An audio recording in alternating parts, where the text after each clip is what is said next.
States of America and the President of the Russian Federation.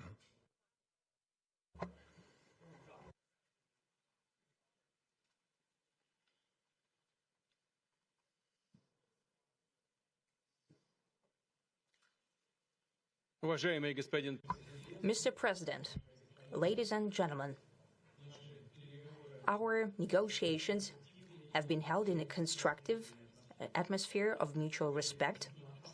We have very thorough negotiations that were quite useful. I would like to thank once again my American counterpart for the proposal to travel out here to Alaska. It only makes sense that we've met here because our countries, though separated by the oceans, are close neighbors. So when we've met, when I came out of the plane and I've said, "Good afternoon, dear neighbor. Very good to see you. In good health and to see you alive."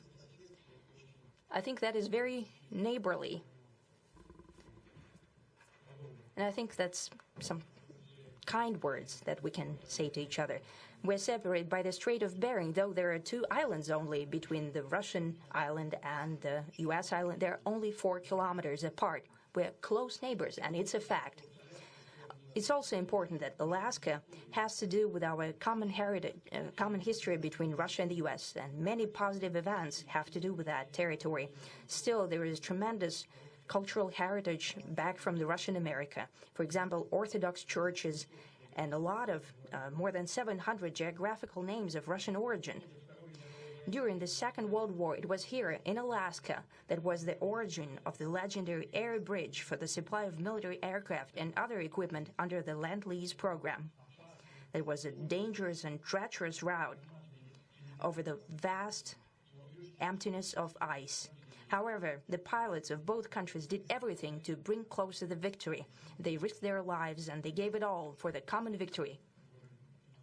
I was just in the city of Magadan in Russia, and there is a memorial there dedicated to the Russian and the U.S. pilots.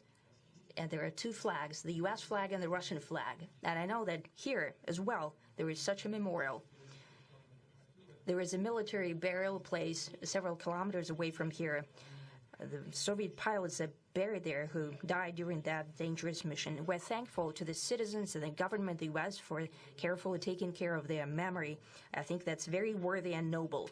We'll always remember other historical examples when our countries defeated common enemies together in the spirit of battle camaraderie and allyship that supported each other and facilitated each other. I'm sure that this heritage will help us rebuild and foster mutually beneficial and equal ties at this new stage, even during the hardest conditions. It is known that there have been no summits between Russia and the U.S. for 4 years, and that's a long time. This time was very hard for bilateral relations, and let's be frank, they have fallen to the lowest point since the Cold War. I think that's not benefiting our countries and the world as a whole. It is apparent that sooner or later we had to amend the situation to move on from the confrontation to dialogue. And in this case, a personal meeting between the heads of state has been long overdue, naturally under the condition of serious and painstaking work, and this work has been done in general. Me and President Trump have very good direct contact. We've spoken multiple times. We spoke frankly on the phone. And Special Envoy of the President, Mr. Witkoff, traveled out to Russia several times. Our advisors and heads of foreign ministries kept in touch all the time. And you know fully well that one of the central issues was the situation around Ukraine. We see the strive of the administration and President Trump personally to help facilitate the resolution of the Ukrainian conflict. And his strive to get to the crux of the matter, to understand this history, is precious. As I've said, the situation in Ukraine has to do with fundamental threats to our security. Moreover, we've always considered the Ukrainian nation, and I've said it multiple times, a brotherly nation, however strange it may sound in these conditions. We have the same roots, and everything that's happening is a tragedy for us and terrible wound. Therefore, the country is sincerely interested in putting an end to it. At the same time, we're convinced that in order to make the settlement lasting and long-term, we need to eliminate all the primary roots, the primary causes of that conflict. And we've said it multiple times, to consider all legitimate concerns of Russia and to reinstate a just balance of security in Europe and in the world on the whole. And I agree with President Trump, as he has said today, that naturally the security of Ukraine should be ensured as well. Naturally, we are prepared to work on that. I would like to hope that the agreement that we've reached together will help us bring closer that goal and will pave the path towards peace in Ukraine. We expect that Kiev and European capitals will perceive that constructively and that they won't throw a wrench in the works. They will not make any attempts to use some backroom dealings to conduct provocations to torpedo the nascent progress. Incidentally, when the new administration came to power, bilateral trade started to grow. It's still very symbolic. Still, we have a growth of 20%. As I've said, we have a lot of dimensions for joint work. It is clear that the U.S. and Russian investment and business cooperation has tremendous potential. Russia and the U.S. can offer each other so much in trade, digital, high-tech, and in space exploration. We see that Arctic cooperation is also very possible, and our international context, for example, between the Far East of Russia and the West Coast of the U.S. Overall, it's very important for our countries to turn the page, to go back to cooperation. It is symbolic that not far away from here, at the border between Russia and the U.S., there was a so-called international date line. I think you can step over, literally, from yesterday into tomorrow. And I hope that we'll succeed in that, in political sphere. I would like to thank President Trump for our joint work, for the well-wishing and trustworthy tone of our conversation. It's important that both sides are result-oriented, and we see that the President of the U.S. has a very clear idea of what he would like to achieve. He sincerely cares about prosperity of his nation. Still, he understands that Russia has its own national interests. I expect that today's agreements will be the starting point, not only for the solution of the Ukrainian issue, but also will help us bring back business-like and pragmatic relations between Russia and the U.S. And in the end, I would like to add one more thing. I'd like to remind you that in 2022, during the last contact with the previous administration, I tried to convince my previous American colleague that the situation should not be brought to the point of no return when it would come to hostilities. And I said it quite directly back then that it's a big mistake. Today, when President Trump saying that if he was the president back then, there will be no war.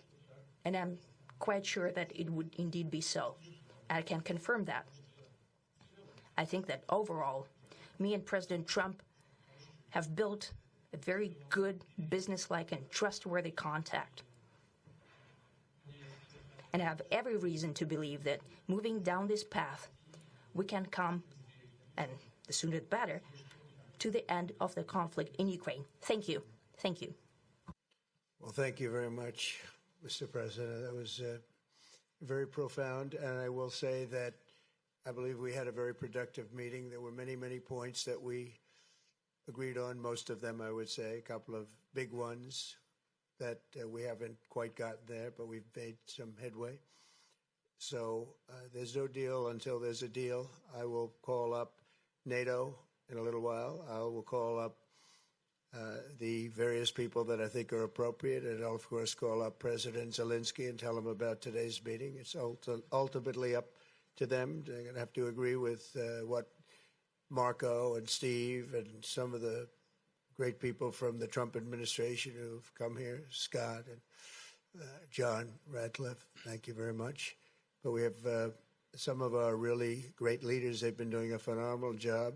We also have some tremendous Russian business representatives here, and I think, you know, everybody wants to deal with us. We've become the hottest country anywhere in the world in a very short period of time, and we look forward to that. We look forward to dealing. We're going to try and get this over with. We really made some great progress today. I've always had a fantastic relationship with President Putin, with Vladimir. We had many tough meetings, good meetings. We were interfered with by the Russia hoax that made it a little bit tougher to deal with, but he understood it. I think he's probably seen things like that during the course of his career. He's seen it all, but we had to put up with the Russia hoax. He knew it was a hoax, and I knew it was a hoax, but what was done was very criminal. But it made it harder for us to deal as a country in terms of the business and all of the things that we'd like to have dealt with. But we'll have a good chance when this is over. So just to put it very quickly, I'm going to start making a few phone calls and tell them what happened. But we had an extremely productive meeting, and many points were agreed to. There are just a very few that are left. Some are not that significant. One is probably the most significant, but we have a very good chance of getting there. We didn't get there, but we have a very good chance of getting there. I would like to thank President Putin and his entire team, whose faces, who I know in many cases, other than that, whose faces I get to see all the time in the newspapers. You're almost as famous as the boss, but especially this one right over here. But we had some good meetings over the years, right? Good, productive meetings over the years, and we hope to have that in the future. But let's do the most productive one right now. We're going to stop really 5, 6, 7,000, thousands of people a week from being killed, and President Putin wants to see that as much as I do. So, again, Mr. President, I'd like to thank you very much, and we'll speak to you very soon and probably see you again very soon. Thank you very much, Vladimir. Next time in Moscow. Oh, that's an interesting one. I don't know. I'll get a little heat on that one, but I could see it possibly happening. Thank you very much, Vladimir. And thank you all. Thank you. Thank you. Thank you so much.